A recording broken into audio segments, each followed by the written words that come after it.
Hi and welcome to our first episode of our Wednesday Q&A where we answer your construction questions. I'm Eric Perkins, this is my little brother. Jamie Perkins here. That's right, and we have a real construction business, we're licensed contractors, and we also have a YouTube channel.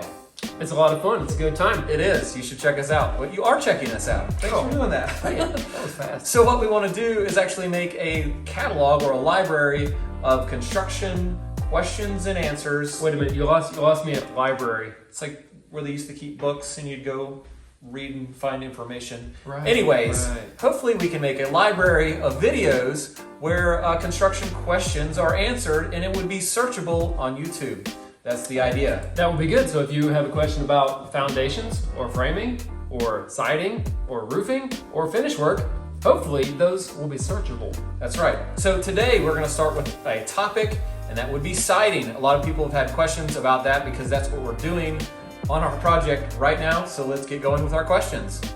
A quick disclaimer here for anyone actually listening to our advice: check your local building codes. We're going to tell you how it works here, but we don't know how everything is built everywhere in the world. Good point. So let's kick it off with question number one here. Okay. This came from Tom via YouTube. Why don't you guys use Gecko clamps for lap siding?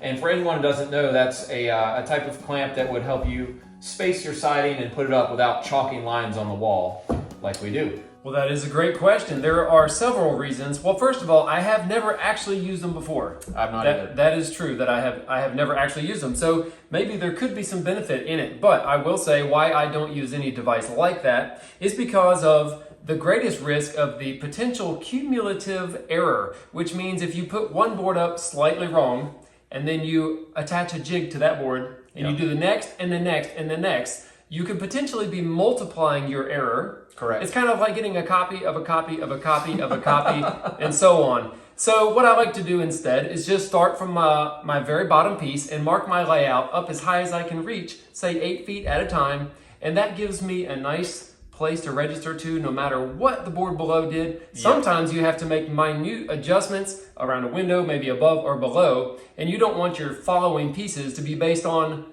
something that changed. Exactly. So cumulative error would be the reason we don't like to use that as much.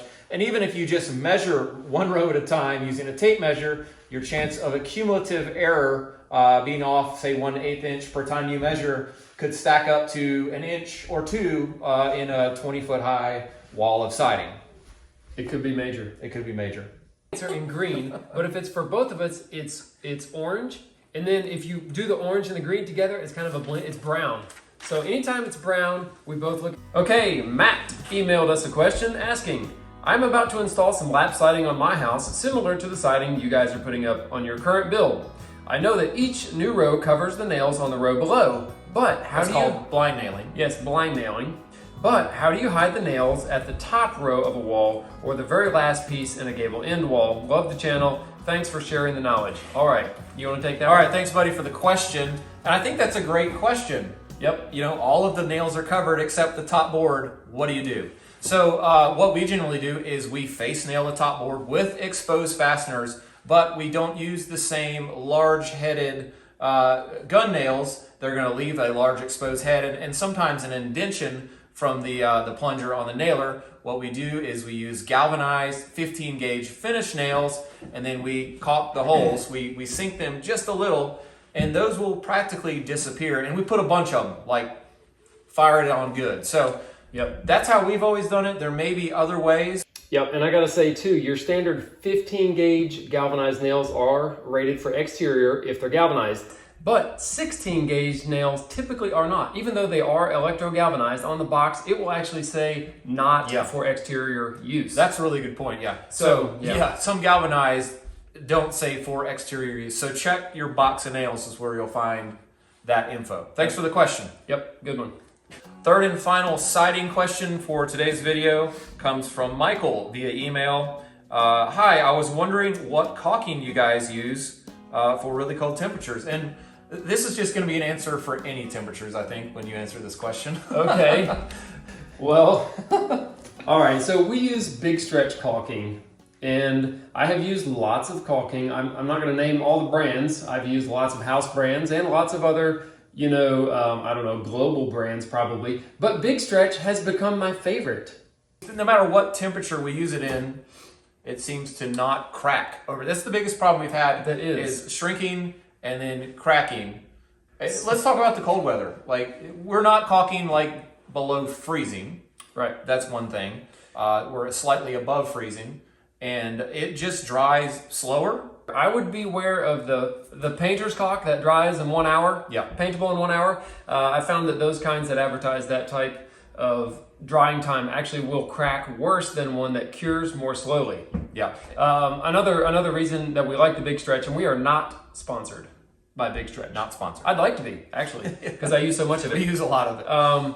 The reason I like it is it comes in white, black, and clear. They have a really nice clear. Yeah.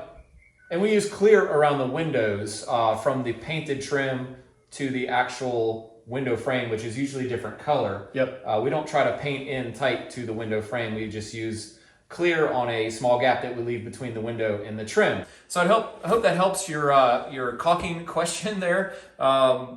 We don't caulk way below freezing. That's the real answer. But Big Stretch has been the best one we've found in over 20 years. Yep. And it's available practically anywhere. Yep. Everywhere. So close. Yeah. So close. So that concludes our first ever Wednesday Q&A. I hope it was helpful. If you've got your own question you want to ask us and potentially have us answer on this show, send it to PerkinsBuilderBros.com or leave a comment in this video. Have a great one. See you. Thank you.